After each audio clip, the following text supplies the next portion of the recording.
Módulo 1, tema 4, estudio del comportamiento suicida desde las ciencias médicas. En este tema vamos a revisar la forma en cómo las diferentes ciencias médicas tratan de explicar el suicidio y la forma en cómo éstas intervienen para su prevención y para su intervención. Tomando en cuenta, en primer lugar, que el suicidio es un problema de salud pública que ha ido aumentando en nuestro país y que el suicidio afecta principalmente a los sobrevivientes del suicidio, ya sean las personas cercanas, como amigos, compañeros, de trabajo, de escuela, pero también afectan de manera importante al personal de salud o de seguridad, que son el primer contacto posterior al intento o al suicidio.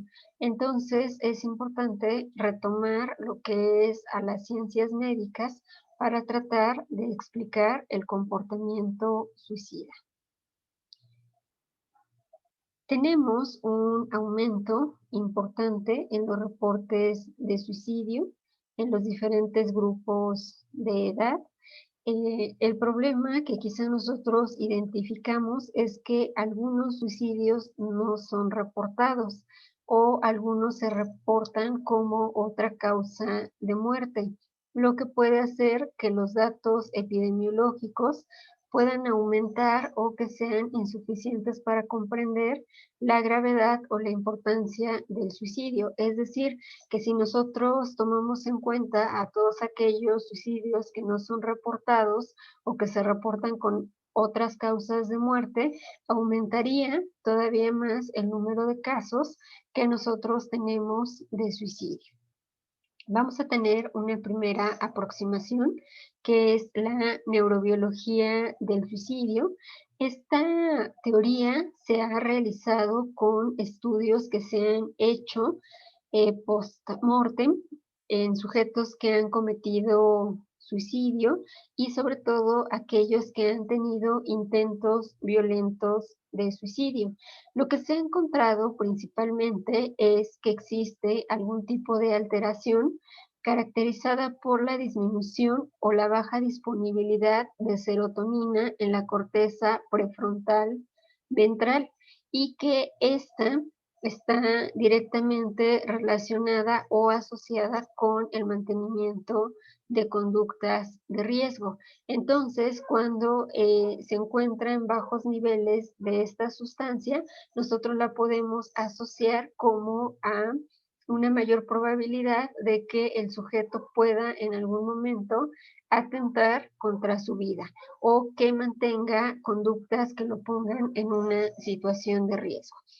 Existe también un concepto que es la diátesis, que es una predisposición a elegir la conducta suicida, que puede estar relacionada también con algún fenómeno o evento estresor y los sucesos de la vida cotidiana, y que entonces vuelvan a la persona mucho más vulnerable.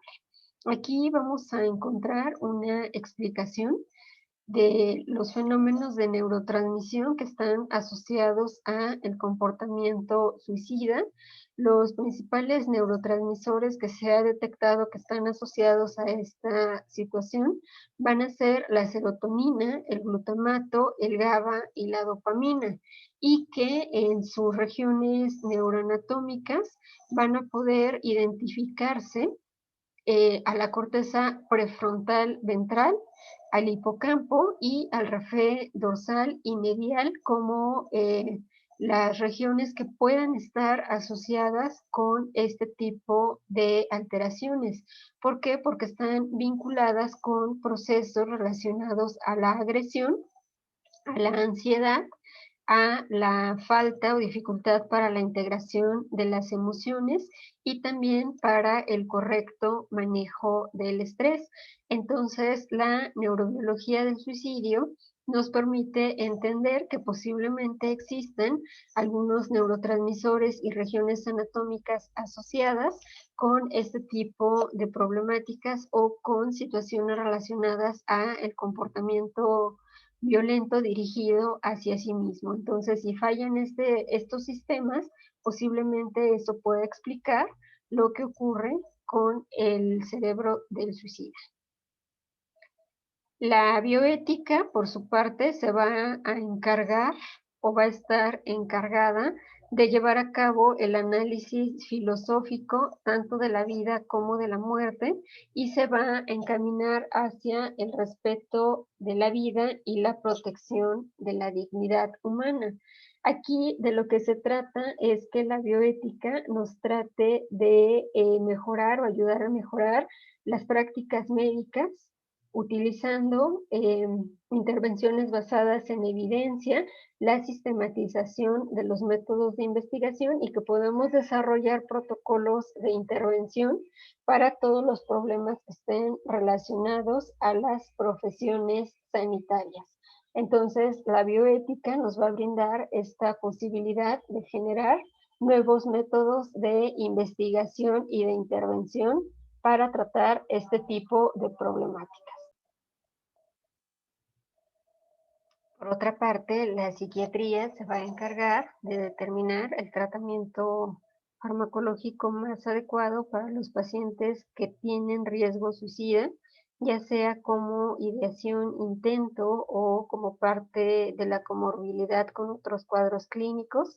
Entonces se va a encargar de participar en el diseño también de intervenciones que favorezcan el apego al tratamiento y sobre todo a la prevención de recaídas.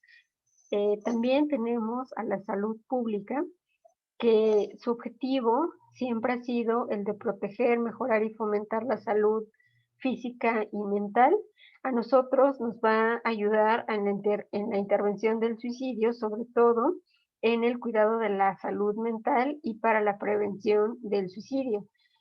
Quizá nos ayude también a generar políticas para la promoción y prevención de este fenómeno desde un punto de vista que prevenga el suicidio o cualquier elemento relacionado.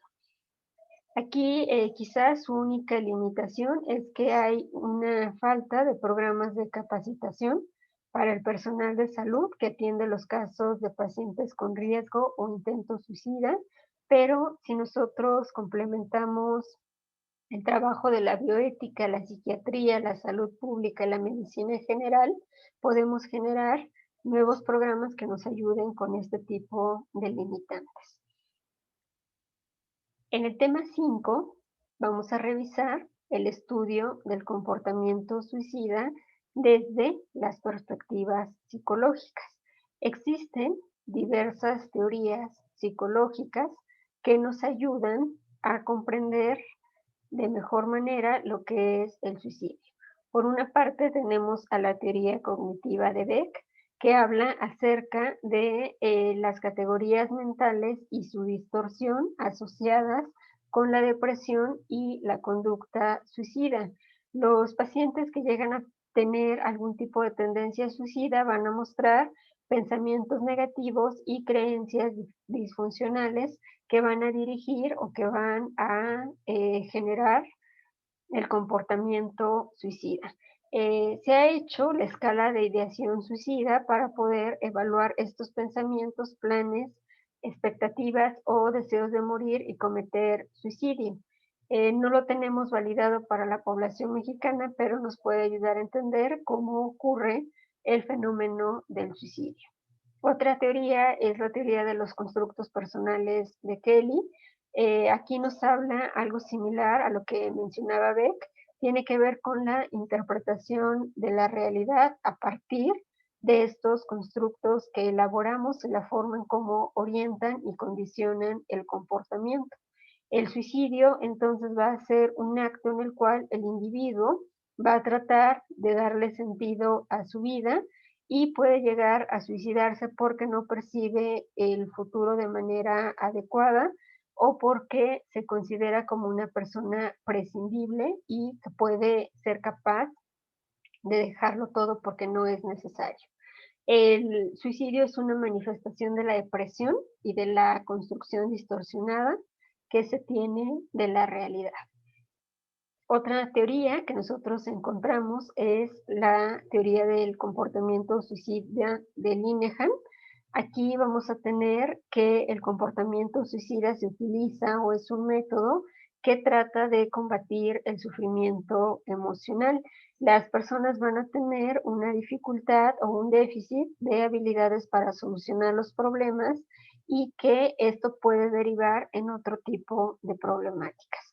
Este modelo es el más eficaz, puesto que va a ayudar al tratamiento no solamente de pacientes suicidas, sino también para el tratamiento de la personalidad límite, para reducir las conductas autolesivas, las hospitalizaciones y la asistencia a servicios de urgencia, y también nos ayuda hacia lo que es la adherencia del tratamiento. Entonces, se reconoce como el tratamiento terapéutico más indicado para la atención y la prevención del suicidio. Otra teoría es el suicidio como escape del self. Este va a estar funcionando bajo 6 principios básicos que están relacionados con los estándares o expectativas que tiene el sujeto sobre sí mismo y la forma en cómo se va atribuyendo cualidades negativas y que lo pueden llevar a generar una percepción de inadecuación, de incompetencia o culpabilidad y que esto puede estar relacionado con el comportamiento suicida.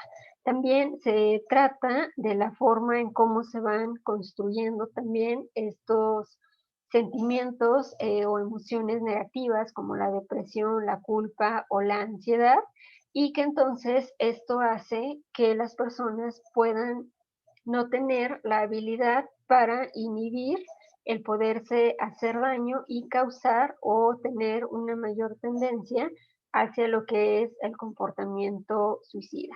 Aquí sobre todo se trata, como en otras teorías, de tratar de explicar cómo el suicidio viene a ser o a representar este método de escape de los problemas de la vida actual y de las limitaciones que se generan dentro de la propia persona. Aquí se puede ver cómo la persona se culpa a sí mismo de sus fracasos y entonces esto lo vuelve más vulnerable al suicidio. Hay otros autores que nos hablan también acerca de lo que es el suicidio.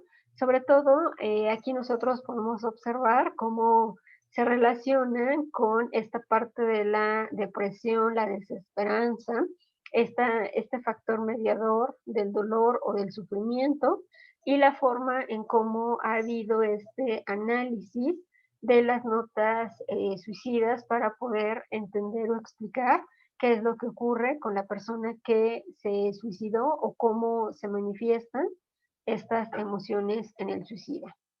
La teoría del distrés nos habla acerca de los eventos que originan un desajuste emocional caracterizado sobre todo por la angustia, por el dolor psicológico o por el sufrimiento y que esto está muy relacionado con lo que es el buscar o tratar de escapar de este dolor, de esta angustia o de este sufrimiento a través de lo que es la conducta suicida. Entonces son diferentes teorías, son diferentes modelos teóricos que van a tratar de explicar al suicidio. ¿Cuáles son las limitaciones de todas estas teorías? Que en la actualidad existen todavía teorías y terapias sin evidencia científica que limitan el estudio del comportamiento suicida y que las intervenciones terapéuticas no nos dan evidencia clara de que esos métodos sean efectivos para tratar el suicidio o el intento de suicidio. También falta que se capacite de manera correcta a los profesionales de la salud y la salud mental en estos modelos basados en evidencia para que la atención sea oportuna ante el comportamiento suicida. También hace falta actualizar los programas académicos y las intervenciones psicológicas ajustadas a los cambios en el contexto que se dan por las condiciones sociales, culturales y demográficas en las que está presente el comportamiento suicida. Entonces, requerimos hacer este proceso de actualización de estos programas y capacitar correctamente a el personal para que pueda prevenir el intento de suicidio y el suicidio.